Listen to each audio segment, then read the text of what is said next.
Welcome back to the deep dive. We're here to unpack the stories you send us, the ones that really make you stop and think. And today we are diving headfirst into Formula One, specifically the Hungaroring, August 2nd, 2025. Just today, we've got some pretty astonishing reports coming straight out of the paddock, a moment that's really sent shockwaves, I think it's fair to say. Imagine this, right? You're Lewis Hamilton. Maybe. 7-time world champion, one of the greats, and you come out after qualifying live on camera and say, I am useless. That's what's being reported. Just wow. It really is something. And what's so fascinating here, it's not just the words themselves, right? It's a whole picture.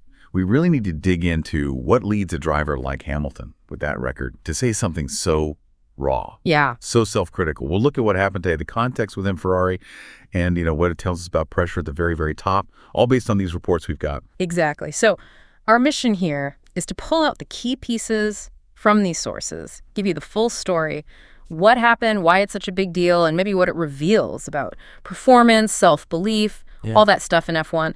Okay, so let's get into it. This qualifying session in Hungary, the sources, they paint this picture of Lewis Hamilton, just pure frustration. He gets knocked out in Q2, ends up P12.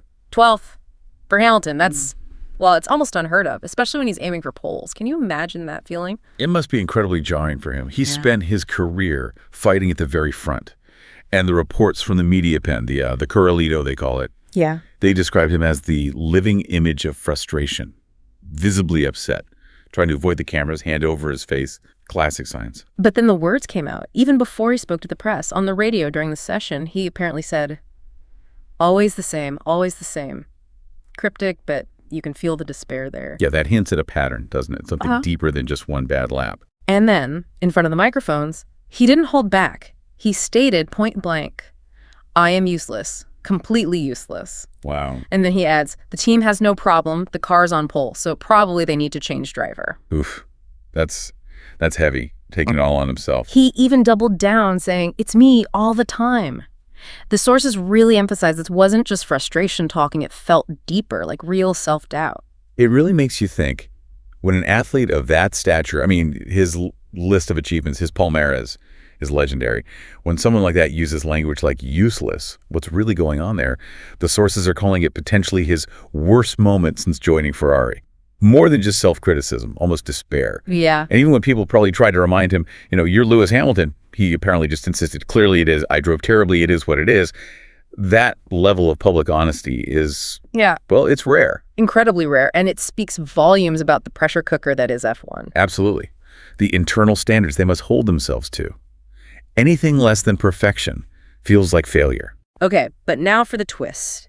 The part that makes Hamilton's comments even more, well, startling. His teammate, Charles Leclerc, in the exact same car, the Ferrari SF25, he took pole position. Right. While Hamilton is saying he's useless and suggesting they need a new driver, Leclerc puts that very same car, P1, his 27th career pole, setting himself up for the win. It's just such a stark contrast. Same garage, same machinery, wildly different outcomes. And what's interesting, too, is Leclerc's own reaction. He seemed genuinely shocked himself.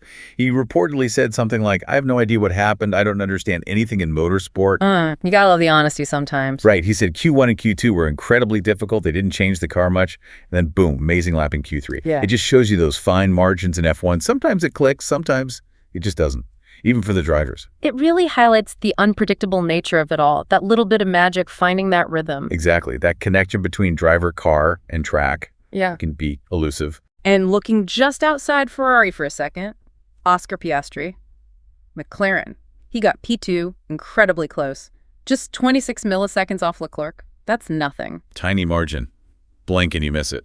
Piastri mentioned the conditions changed a lot in Q3, which affected things, so the track was evolving fast. Which adds another layer of complexity to Hamilton's struggle, maybe. Yeah, and Piastri also made a comment about race pace, saying Ferrari's wasn't bad, but maybe not as good as McLaren's.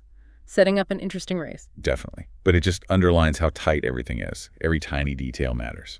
And this Q2 exit for Hamilton, it's not a one-off this year, is it? No, absolutely not. That's the worrying part, maybe. The sources point out this is his 4th Q2 elimination in 2025. 4th, wow. Yeah. Miami, he was 12th. Imola, 12th again. Belgium, down in 16th. And now Hungary, 12th. That's a definite pattern, not just a bad day. And it feeds into the narrative, the discussion that's been bubbling up all season. The sources suggest maybe there are deeper reasons for these struggles with the Ferrari SF25, this idea that the car might just not fit his driving style, Right, that's been talked about. Things like the ground effect, how he likes to attack the corners. Exactly. The vertices, the apexes, his specific style. Some cars just respond better to certain inputs. And remember that new rear suspension they brought in Spa? Yeah, LeClerc seemed to benefit from that one. Right. It seemed to work for Charles, but apparently not the big step forward Hamilton needed or expected, which leads him back to saying, it's always me. He seems convinced the issue is his adaptation, not the machinery itself. Especially when Leclerc's putting it on pole. That makes it harder to blame the car, I suppose. It really does.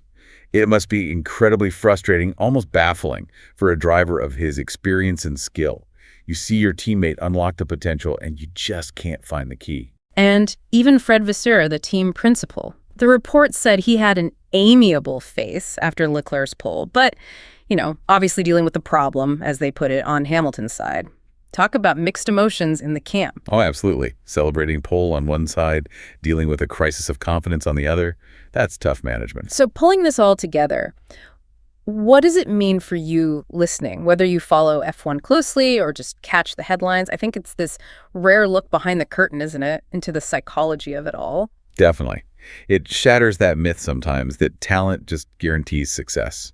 Always. Yeah. Especially in F1 where the driver-machine synergy is so crucial. Right. It shows that even these guys who seem superhuman, these multi-time champions, they have moments of real vulnerability, real struggle. And profound self-doubt, apparently. Publicly expressed, too. It's a reminder of the immense pressure, the technical complexity, but also the human element. Yeah, the feel, the confidence, that instinct. It's not just about data and engineering. So we've dived into this really quite extraordinary moment today. A champion, utterly raw and vulnerable. Hamilton's "I am useless" comment, Leclerc's pole in the same car. It's just pure F1 drama. It really encapsulates the unpredictability, the highs and lows, the immense pressure these athletes operate under. Yeah. And it leaves us with a big question, doesn't it? In a sport that demands constant peak performance, how do we process it when someone like Hamilton, with all that success, feels this way? Especially when his teammate proves the car is capable. It really makes you think about that internal battle, the confidence, the self-belief versus the stopwatch reality. It's that delicate balance. Exactly. And what does it take mentally to bounce back from saying something like that under such intense global scrutiny? It's fascinating.